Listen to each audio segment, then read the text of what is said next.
I am going to introduce Chris Reith. And they are going to be, his panel is going to be talking about Better Together, the MidAtlantic StatNet success story. Chris, I'm going to let you introduce the panel.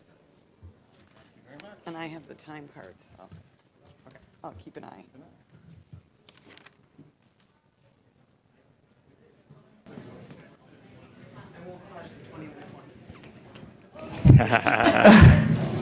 Great. You already know all this stuff.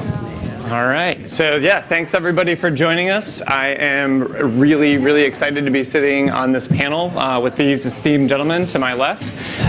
They represent Brain Trust of MidAtlantic Stat and Performance Management in Government. And so today's panel is about Better Together, the MidAtlantic StatNet success story, and about how these programs are working together to improve their own processes and also gain insights and learn about new approaches to performance that perhaps individually were not considered before.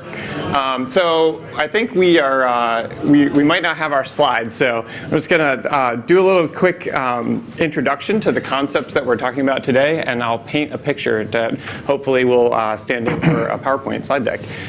So I'm going to start somewhere that is not in our Mid-Atlantic region, and that is the city of New Orleans. So I've been working really closely with them. They have an incredible performance management program, and they're doing something that I think is very interesting and very useful for everyone who's sort of in this space. And so they're asking two big questions about every area that they're measuring performance. And the first question is, it's how do we know that we're asking the right questions?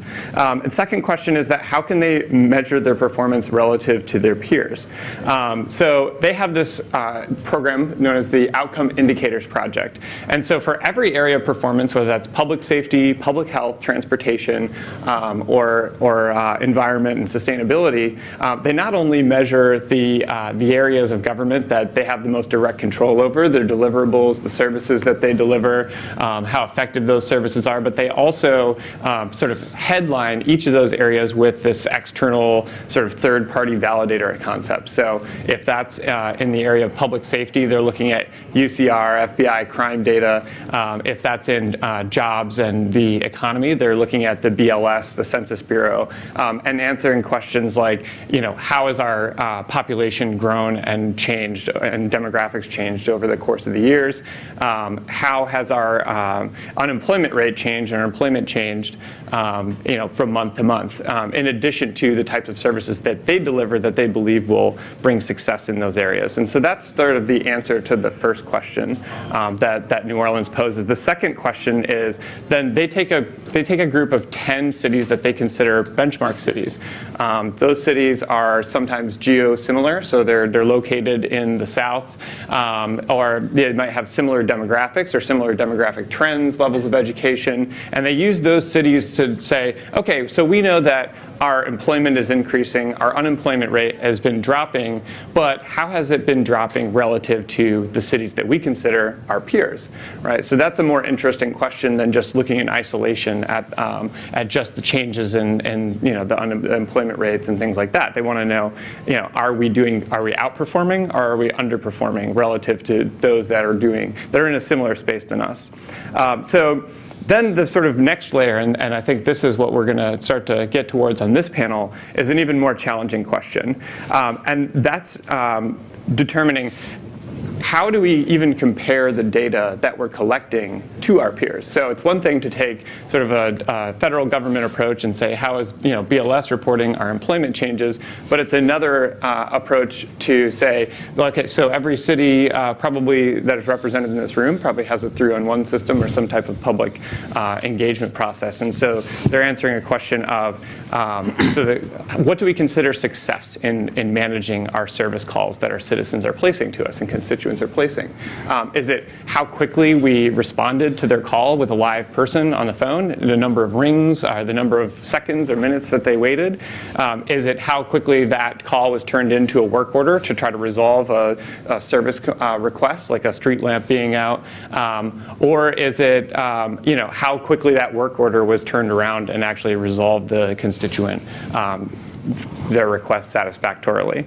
And so, it's sometimes feels like you're measuring apples to apples, or apples and oranges rather, but it's more like measuring a Macintosh apple and a Granny Smith apple. But in order to find out how we're collecting that data, what that data is really telling us about how we're doing, there's a really sort of challenging and extensive amount of work that has to go into understanding that data and learning more about how we're measuring. And that's the work that's being undertaken by this organization that we are going to introduce you to momentarily. And so, yeah, this is the panel that is answering those questions. There's a consortium in the Mid-Atlantic region of about 12 jurisdictions who are meeting regularly to try to find out what are the answers to these questions. And with that, I'm going to let each of these individuals introduce themselves, but I'll start with Dave. Dave, why don't you go ahead and let's kick it off. Sure. My name is Dave Gottesman. I'm the County Stat Manager from Montgomery County, Maryland. So that is our neighbor to the north from right here in D.C. We are a first-ring suburb of Washington, D.C. We have just over 1 million residents as of a couple of years ago. Very large workforce, 10,000 person workforce, 22 principal departments, and about 8 or 10 non-principal offices that County Stat works with. Our bread and butter of what we do as a performance management office, and we are an arm of the county executive's office, is to create and monitor and report on performance metrics for these various departments.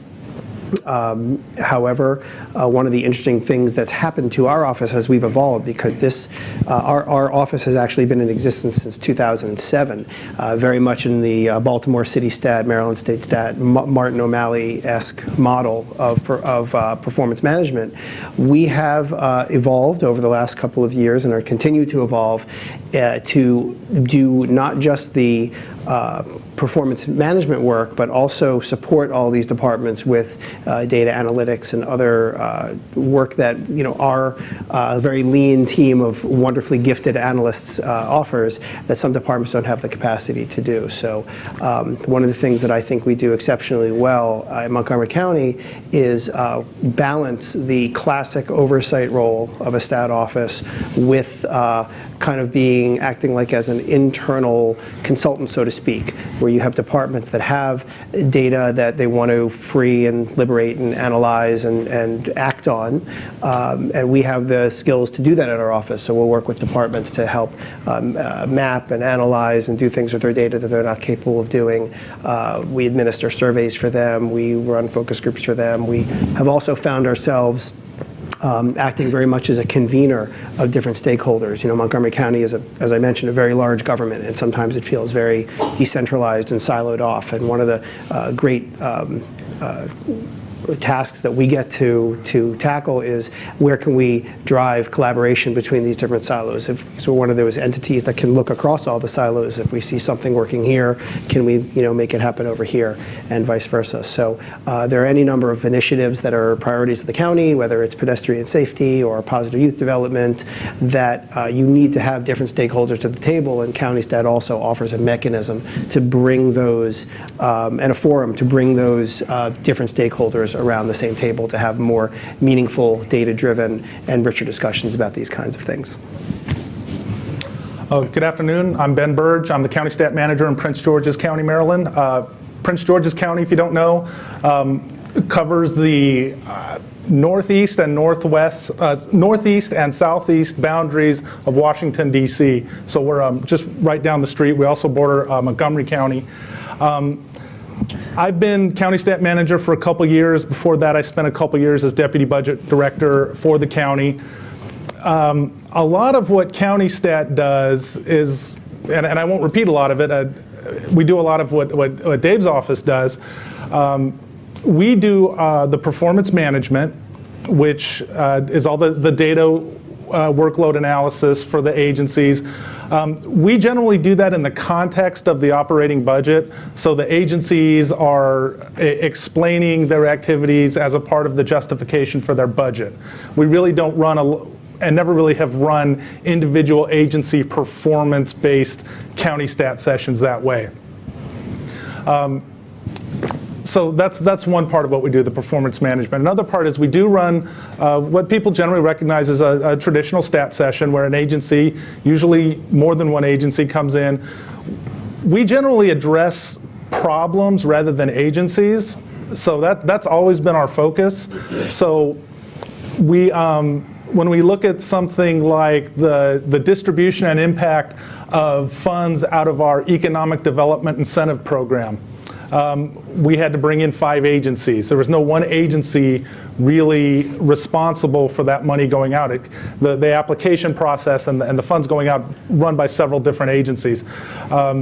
When we've looked at workers' compensation issues, bring in the big hitter agencies in public safety that are hitting that, plus our finance office, which is where our risk manager is, and things like that. So it's really getting multiple agencies in to solve the problems, busting the silos, as Dave mentioned, and that's generally how the Prince George's stat sessions operate. We also do, as he said, sort of serve as the in-house consultant for agencies. We haven't asked any agencies, nor do we plan to, ask them to collect any additional data. We think they're collecting plenty of it. They just have absolutely no idea what to do with it. They don't have any idea what to write it on. We had, is the apartment complex database that we got, Alex, from Deep? Our permitting office sent over the apartment complex database, which came over in a Word document in all caps. So thank God we had a rock star summer intern in our office who turned it into a real live database for us.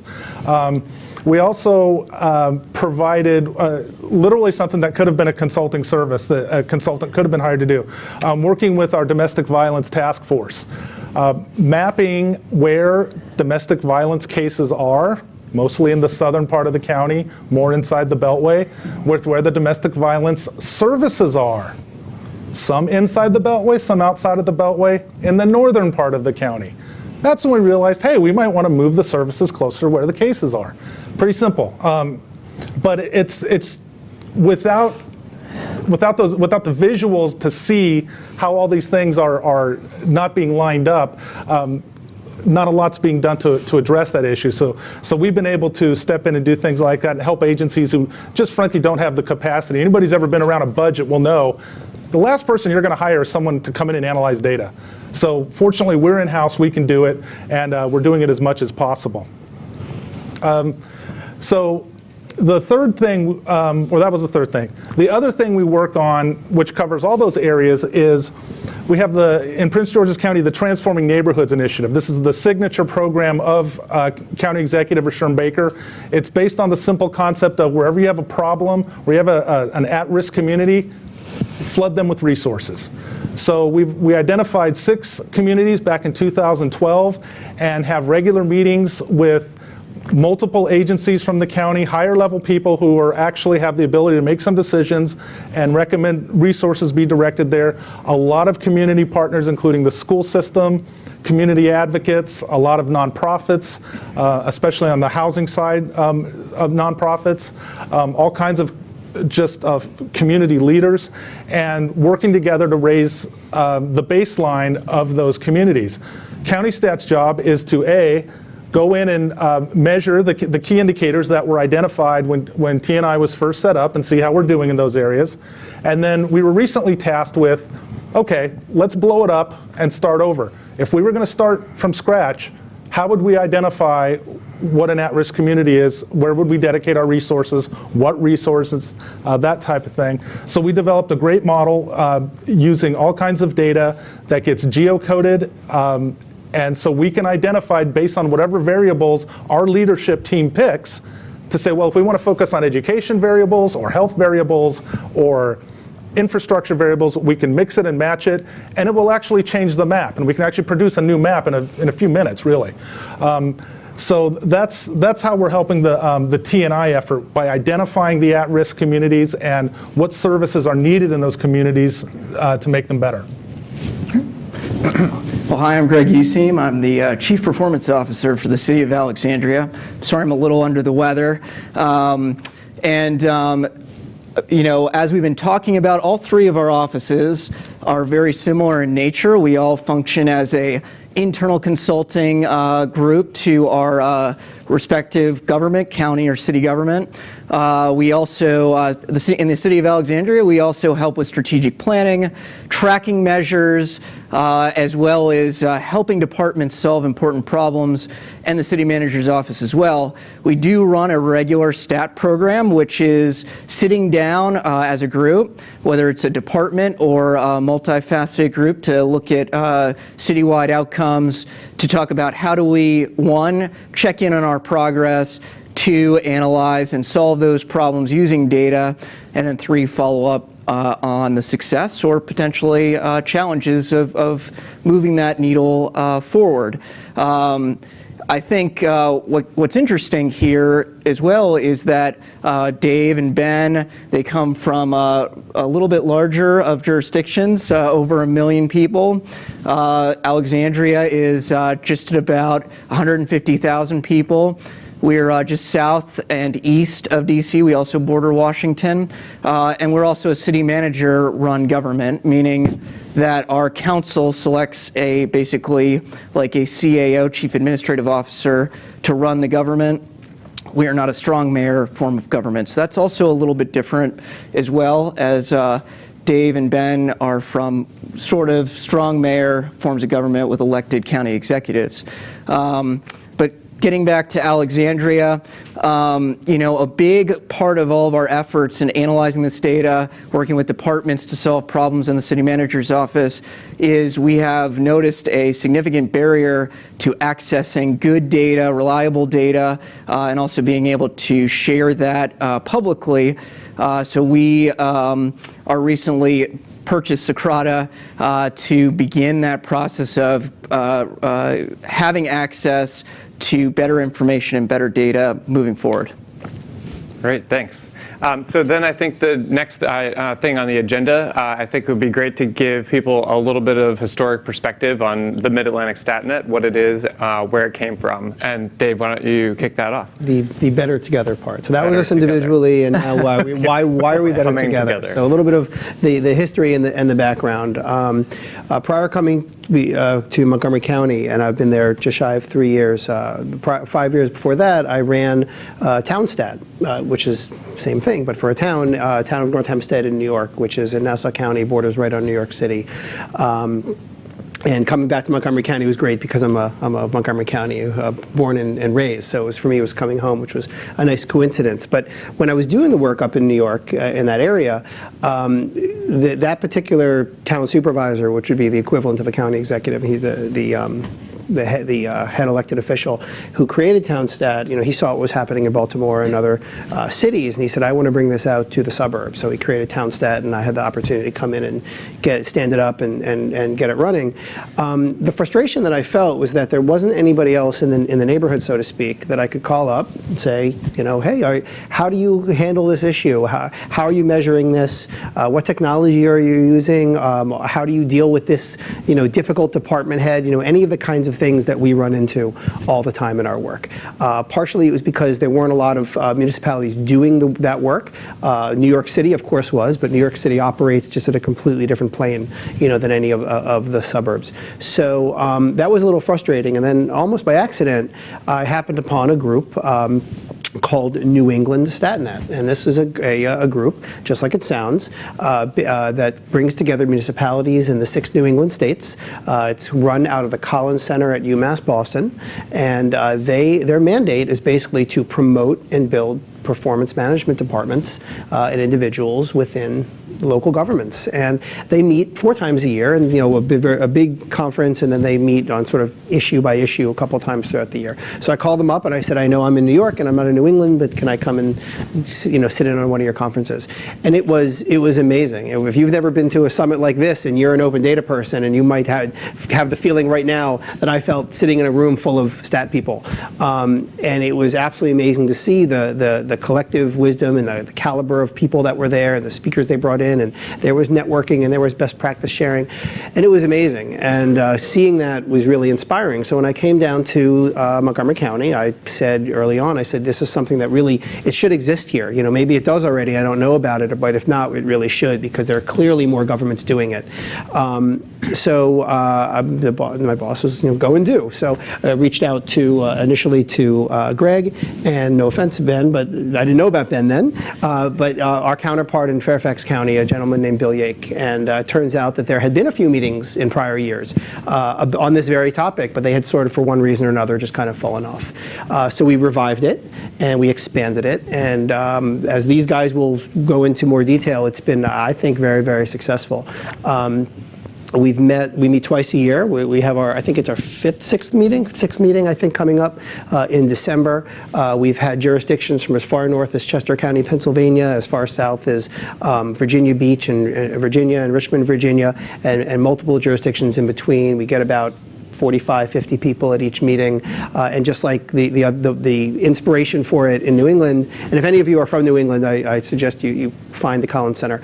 But we focused initially on best practice sharing, on networking, telling our own stories, learning from each other. Amazingly, at every meeting, we've had one or two folks in the federal government come and listen in because they want to learn from us, which is really cool because we live in a region that the federal government does take a lot of the air out of the room when it comes to this kind of field. So this is them coming to learn from the locals, which is really kind of cool. We've managed to wrangle an amazing caliber of presenters and speakers. We've had everybody from Martin O'Malley to Mike Flowers, if you're familiar with, if you heard, is it Amin yesterday? Yeah. Amin's predecessor at MODA in New York City is Mike Flowers, who got that office stood up. He came and presented to us. Shelley Metzenbaum, formerly of the White House, Performance Group, she came and talked to us. So we've generated a lot of interest. I think we've improved the caliber of the kind of people that do this kind of work. And as we say all the time, 10 years ago, you probably could not have gone to undergrad or grad school or a public policy program and said, I want to be in a stat program. I want to work in public sector data analysis, and now you can. And it's really great that I think we have a forum to keep shaping the field and the individuals that work in it. One thing that's been interesting in the short evolution of Masson has been, our first meeting, it was a small number of jurisdictions sending multiple people. It was kind of just the way it worked out. As it's grown, we've had a smaller number of people from each jurisdiction, and the number of jurisdictions has grown. So that's been one area of growth that's been interesting. Another area of growth that's been interesting is not only have we had participation from the federal government, a little bit from the state government. At our last couple meetings, we've had increased participation from the private sector, from consulting firms, just interested to see what's going on. And one thing I didn't realize as this was happening is that there are a lot of the interests Dave mentioned from the federal government were from agencies that had accountability offices, basically stat offices inside of large federal agencies. So that was kind of an interesting revelation. So we're really branching out, reaching different types of people. And really, we even though as Greg will talk about the specifics of the benchmarking effort, I still think we're a little bit open to where some of this can go. Really, it was the whole effort and the benchmarking and all that has been pretty organic. It's been what the participants that show up at the meetings have said they want to see. So one of the things we did early on is try and reach out to see who our partners would be. As great as it is to have meetings in nice locations like Washington, D.C., many of you would be surprised to know these meetings aren't free. Food doesn't just show up. So we've been incredibly fortunate, much more fortunate than initially I thought it would be, because initially we thought that universities, colleges and universities, would pretty much be falling over each other to hook up with us because, oh my gosh, we will have access to government data. We will have access to professionals where we can run interns through their offices, where our graduates can go get jobs. This is the greatest thing in the world. And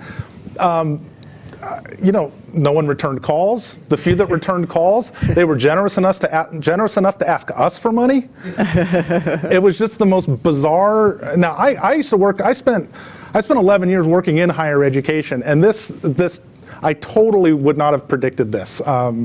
I think I just came from a more desperate institution than. Well, seriously, I mean, some of these were significant and well-known public policy programs, and they just thought people should come to them. They don't feel they need to fight for business. But so it turns out that we've developed two really strong partnerships that have kept us going. One, obviously, being Socrata. Socrata is providing all the visuals and keeps us in line on a lot of our agendas. But also, I see John Duesenberg showed up. He's from the Performance Institute in Arlington. Performance Institute's been incredibly helpful to us, not just providing physical space, but being proctoring some of the sessions and keeping us in line and not, you know how some of these things can turn into open mic night and you lose total control of the agenda and nothing gets done. But so the Performance Institute provides both, the moral pathway, but also really nice meeting space near a metro stop. So we're very appreciative to them. So again, it's been really surprising where this has gone in terms of our partners and the types of groups that are seeking interest. And one last item, I was asked to speak at a small conference up at Rutgers last month, and I talked about what I do, and I talked about TNI, and I talked about MidAtlantic StatNet, and specifically about benchmarking. And I literally had people from all over the country come up to me and say, oh my gosh, my boss wants me to do this. And my boss wants me to do benchmarking. I don't even know what it is. He didn't know what it is, or she didn't know what it is. What are you guys doing? And so I was really surprised to know that we weren't the only geeks in the world trying to benchmark across jurisdictions, that there's a lot of interest out there. I just think people are afraid to speak up and be identified. Well, yeah, so thanks again to Socrata, the Performance Institute. We really do appreciate it. So what do we do at these meetings? We basically have two kinds of meetings, we have 2 meetings a year, but we basically do 2 things in these meetings. One is we really like to have performance management training. We usually like to bring in a big speaker on performance management, like Martin O'Malley when he was governor. We also like to talk about what we individually are doing in our respective jurisdictions and the challenges we face and the successes that we had, so we can start thinking about what kinds of ideas do we want to bring to our own jurisdictions, as well as we implement data-driven decision-making inside of each of our local governments. And that's about half the day. The second half of the day, for the last 2 meetings or so, has been about comparative performance management, which basically means what we're trying to do is say Montgomery County has a certain crime rate and response time for police. Prince George's County has a certain crime rate and response time for police, and Alexandria does as well. And what we're trying to do is take those data points and more and say, hey, what can those comparisons teach us about how we're operating services? Now, a lot of people, what they love to do is to say, hey, look at that. Alexandria, yet again, is the best jurisdiction out there. But that's not real. Little jurisdiction. But that's not really what we like to do, and that's not really the point of doing comparative performance management.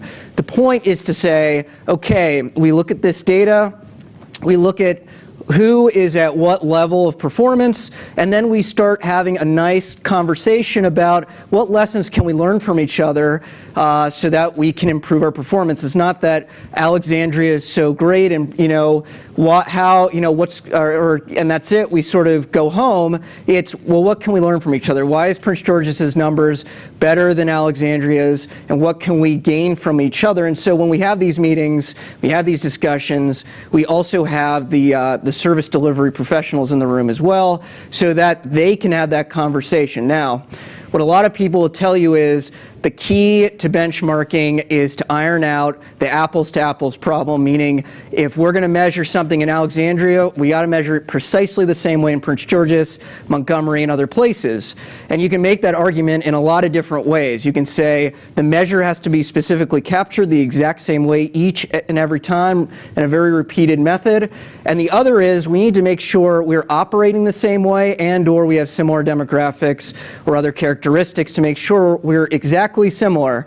But I think when you're talking about that sort of stuff, you're really, again, getting into the who is winning discussion, because you want to show to your city council or whoever, your public, hey, look at how much better we are than the other guys.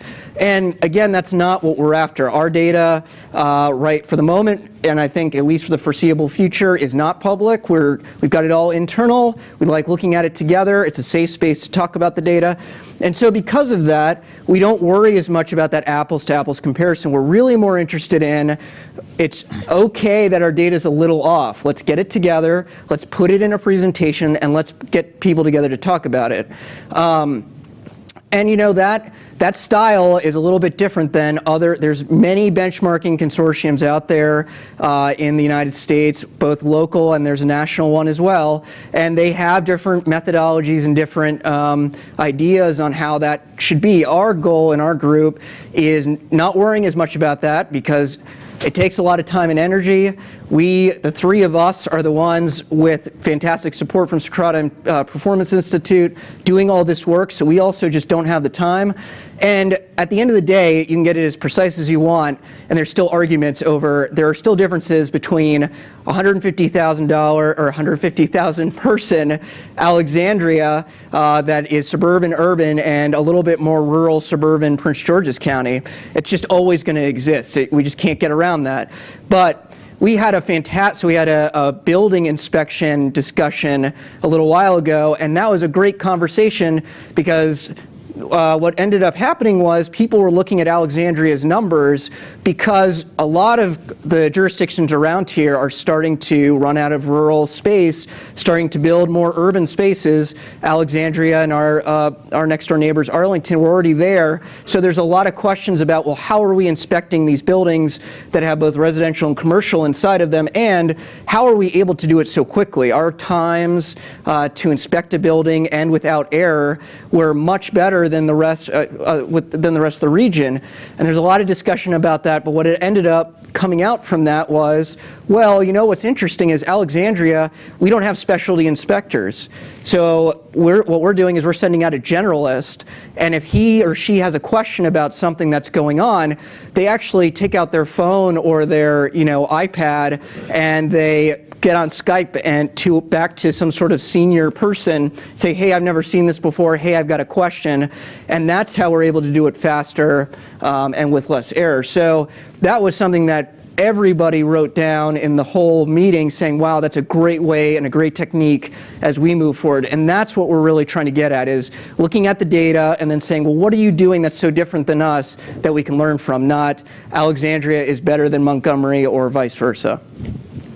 Thanks for that. So we're going to move into some questions and answers. So if anybody has questions, feel free to raise your hand. I'll make sure I repeat them so that everybody on the live stream can hear as well. But I think we're going to have to sort of do a little bit of lightning round, some short, snappy answers, and Can I just tack on quick thought, though? And jokes are appreciated. But yes, absolutely. So just a couple quick thoughts. Yesterday, in two completely different sessions, I heard people up on the panels articulate and express a challenge and frustration that we have all this data, but we don't know how to share it. And I don't think they were really talking about the sharing it in the out to the rest of the world on the internet in the open data sense. They meant in a forum like this. So if any of you out there are within what you would consider the Mid-Atlantic area, we would like for you to come to us and afterwards and join up. If you're in other parts of the country, we would strongly encourage you to think about starting your own, and we're open for questions, and we can hook you up with New England also if you're that part of the country. What Ben said about the universities, I just want to underscore, that is really the best way. If you want to start something like this, if you have a public policy school near you, that is really the ideal place to go. And the Collins Center model works for financial reasons because it's a line item in the state budget, and that's wonderful for them. And but it was really, really interesting and frustrating for us to hear again and again that, oh God, what you guys are doing is so absolutely amazing and wonderful, and we'd love to be a part of it, and here's how much it'll cost you. And it was just like, we were just kept slapping our heads over that. So I just wanted to, mention those couple points that they thanks. brought up, underscore those. Absolutely. So first question I'll throw out there, but again, please, if you put your hand up, I'll keep an eye on and make sure that we get to your questions as well. So you mentioned public safety data and the kinds of public safety data that you've been measuring and comparing. So can you tell us a little bit about the process that led you to determine what to measure? Did you have to narrow down your scope in order to make real progress? And then what have you learned so far about the data that you've been measuring? So that's sort of a... Well, I think in terms of identifying it, public safety data seems to be the most obvious, because pretty much you go across any government at any level across the country, generally speaking, crime data is your most mature data set on average across the country. So we figured that was pretty low-hanging fruit. We thought that it would be easier for our group to be able to coalesce around an easy data set. Let's learn how to work together first before we learn how to solve the biggest problem. So we wanted to learn to play together first. What have been the most interesting public safety data points that you've compared and that you found, maybe there's significant differences between the way that you might be measuring something? Well, I think we're right now just at the early stages of our public safety data set, but you would think something as easy. We right now have collected data from the FBI. The FBI has a great data set. Very easy to get comparisons between the three of us and our friends in the rest of the group. But what gets interesting is now we're about to get into the operational data, specifically things like response time, and the amount of discussion we had as a group to try and just define generally what is response time is very difficult, especially across 3 states and a federal district, trying to figure out when should the clock start, when should the clock stop, what are those definitions in between, and then what can our different computer systems handle and not handle. That's been interesting, and honestly, I just sent an email this morning to these 2 guys as we try and figure out precisely how that one, you would think very simple data set, how fast a police officer arrives at somebody's home. That should be very easy to measure, but we all have different definitions and ways we count it that are not consistent. And so just trying to nail that down took us about 2 days or 2 hours at our last meeting, and many emails. And then other learnings, just from as Ben mentioned, a lot of the things we do are very organic. The 3 of us aren't here to dictate to our members, this is what's important, this is what we should be looking at. So we poll everybody out, after each meeting, and even moving beyond police data, we've started a process to see what we should tackle next. And the consensus from the group is, again, something that we all do. So the things that people want to look at and try to benchmark next are around hiring and onboarding, and around procurement, and the way we go about doing this, just from a process, is not like you're going to just send us your data, like we might do with one of our departments.